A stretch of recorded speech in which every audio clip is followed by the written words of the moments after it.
মালদার বৈষ্ণবনগরে বাংলাদেশ সীমান্তে বারবার বাধা দেওয়া হচ্ছে বিজেপির তরফে। সীমান্তে কাঁটাতার দেওয়ার ক্ষেত্রে বিএসএফকে বারবার বাধা দেওয়ার অভিযোগ সামনে আসছে।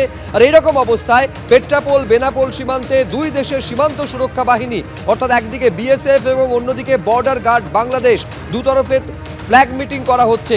এই ফ্ল্যাগ মিটিংয়ের ছবি আপনারা দেখতে পাচ্ছেন, একদিকে বিএসএফ এবং অন্যদিকে বিজেপির মধ্যে ফ্ল্যাগ মিটিং চলছে। দক্ষিণবঙ্গের সীমান্তের আইজি, বিএসএফ, দক্ষিণ পশ্চিম অঞ্চল বিজিবির আঞ্চলিক কমান্ডারের মধ্যে বৈঠক। সীমান্তে সমন্বয় এবং শান্তি বজায় রাখতে দুই সীমান্তের নিরাপত্তা বাহিনীর পারস্পরিক সহযোগিতা বৃদ্ধিতে জোর দেওয়ার জন্য এই বৈঠক বলে একেবারে আধিকারিকভাবে এই কথা জানানো হচ্ছে। কিন্তু বৈঠকে হলোটা কি, আরও বিস্তারিত আমাদের জানাবেন। ফোন লাইনে রয়েছেন আমাদের প্রতিনিধি আবির দত্ত। আবির, এখন একেবারেই মালদা নদিয়া বিভিন্ন জায়গাতে বারবার করে সীমান্তবর্তী অঞ্চলে কাঁটাতারকে লাগানোকে কেন্দ্র করে উত্তেজনার পরিস্থিতি দেখা গিয়েছে এবং সেই আবহে আজকে পেট্রাপোল বেনাপোলে যে দ্বিপাক্ষিক বৈঠক হয়েছে, যেখানে বিজিবি অর্থাৎ বাংলাদেশের সীমান্তরক্ষী বাহিনী এবং ভারতীয় সীমান্তরক্ষী বাহিনী বিএসএফ তাদের তরফ থেকে যে উচ্চ পর্যায়ে যে বৈঠক হয়েছে, সেই বৈঠকে মূলত সীমান্তে সমন্বয় এবং শান্তি শৃঙ্খলা বজায় রাখার বিষয় নিয়েই আলোচনা হয়েছে এমনটাই জানা যাচ্ছে। এবং তার সঙ্গে সঙ্গে পারস্পরিক যে সহযোগিতা, সেই সহযোগিতার যে ছবিটা আমরা আগে দেখেছি, সেই বিষয়টাও যেন থাকে, সেই বিষয়টাই ওপরেই কিন্তু জোর দেওয়া হয়েছে। কমান্ডাররা পারস্পরিক স্বার্থে বিভিন্ন বিষয়ে আলোচনাও করেছেন এবং অন্তঃসীমান্তে যে অপরাধের বিভিন্ন প্রচেষ্টাগুলো যেগুলো হয়, বিশেষ করে যেগুলো দেখা যায় যে সীমান্ত পারাপার করা এবং বেআইনিভাবে, এছাড়াও বিভিন্ন পাচার চক্রের বিষয়ও কিন্তু সামনে আসে, সেই বিষয়গুলোর উপর আরো জোরদার করে যৌথভাবে যাতে আটকানো যায় সেই বিষয়টার উপরে কিন্তু আলোচনা হয়েছে। যদিও বিএসএফ এর তরফ থেকে বলা হচ্ছে যে আগে থেকেই শিডিউল ছিল এই বৈঠক এবং তারা এই বৈঠক করবেন, আগে থেকে ঠিক করা ছিল, সেই অনুযায়ী হয়েছে।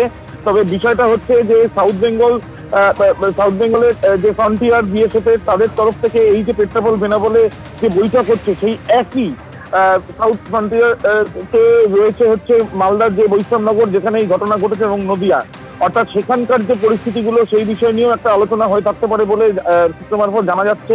কিন্তু সরকারিভাবে বিএসএফ এর তরফ থেকে যেটা জানানো হচ্ছে যে সীমান্তে সমন্বয় রক্ষা দুই বাহিনীর মধ্যে, যাতে কোনো রকম উত্তেজনার পরিস্থিতি না হয় এবং শান্তি শৃঙ্খলা, বেশ কিছু ক্ষেত্রে আমরা দেখেছি যে শান্তি বিঘ্নিত হয়েছে বিগত 2-3 দিনে, আরো বেশি স্পষ্ট হয়েছে বিষয়টি। সেই শান্তি শৃঙ্খলার উপরেও কিন্তু জোর দেওয়ার কথা, বা সেগুলো যাতে শান্তি শৃঙ্খলা থাকে সেটা কিন্তু দেখতে বলা হয়েছে। এবং তার সঙ্গে সঙ্গে দক্ষিণবঙ্গের সীমান্তের আইজি তিনি যে আরো যাতে নিরাপদ সীমান্ত পরিবেশ থাকে সেই বিষয়টা নিয়েও কিন্তু তিনি জানিয়েছেন এবং স্থিতিশীলতা যেন থাকে সেই বিষয়টা নিয়েও কিন্তু তিনি বিজিবির সঙ্গে আলোচনা করেছেন। এবং তার সঙ্গে সঙ্গে যৌথভাবে যেন এই দুটি বাহিনীর মধ্যেই যেন একটা বোঝাপড়ার একটা বিষয় আগে থেকে ছিল। বর্তমান বাংলাদেশের এই পরিস্থিতির পর থেকে গত 2 থেকে 3 দিন আগে থেকেও আমরা দেখছি যে মালদা এবং বিভিন্ন জায়গাতে কোথাও অস্ত্র ছিনিয়ে নেওয়ার একটা অভিযোগ উঠছে বিএসএফ এর কাছ থেকে। কোথাও দেখা যাচ্ছে যে কাঁটাতার লাগাতে গিয়েও সমস্যা, সেই সমস্যাগুলো যেন না থাকে সেই বিষয়টার জন্য শান্তি শৃঙ্খলার প্রয়োজনীয়তা রয়েছে। তাই সমন্বয় এবং শান্তির উপরে জোর দিয়ে এই বৈঠক হয়েছে, যদিও রুটিন বৈঠক বলে বিএসএফ এর তরফ থেকে জানানো হচ্ছে। বেশ, রুটিন বৈঠক বলে বিএসএফ এর তরফে জানানো হচ্ছে। এই বৈঠক নিয়ে কি বললেন বিএসএফ এর দক্ষিণবঙ্গের আইজি, দেখাবো আপনাদের।